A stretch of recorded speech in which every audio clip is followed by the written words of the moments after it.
Death toll rises to 78 as more bodies found after Eastern Cape floods. South Africa rescue teams recovered more bodies on Thursday, days after heavy rains and strong winds battered the Eastern Cape province, as the death toll rose to at least 78 due to floods. The bitterly cold winter storm struck the largely rural and underdeveloped province on Monday, causing a river to burst its banks and submerge homes, with several makeshift dwellings toppled. The worst-hit area was around the city of Mthatha, about 800 kilometers south of Johannesburg, where residents picked through the mud 3 days later to salvage what they could from their destroyed homes. AFP journalists saw a rescue team pull 4 bodies, some of them children, from a one-roomed house in the late afternoon as locals watched. Houses, trees and cars were covered in mud and fields were strewn with debris.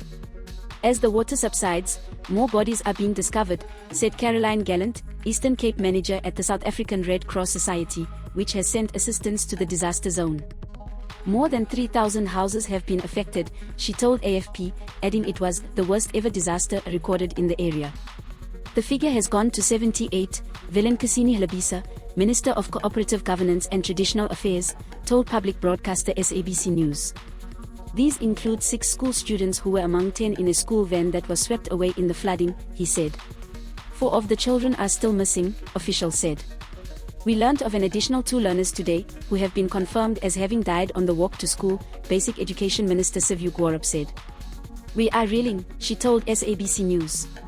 Ollie Sabley, a spokesperson for disaster response charity The Gift of the Givers Foundation, said Thursday evening their teams had recovered 8 new bodies, including 3 children. President Cyril Ramaphosa called the Eastern Cape floods unprecedented and said he would visit the disaster-hit region Friday. One rescuer, who spoke to AFP on Thursday on the condition of anonymity as he was not allowed to speak to the media, said his team was expecting to find more bodies and possibly survivors. We are going door to door to see, because yesterday we did find people locked inside houses who couldn't get out and were deceased, he said.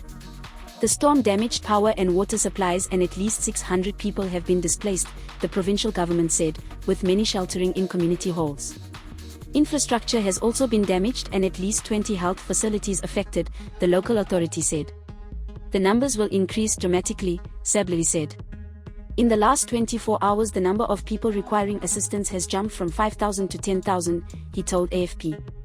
The homes are fragile, they can collapse anytime, food is contaminated so people need to be evacuated, he added.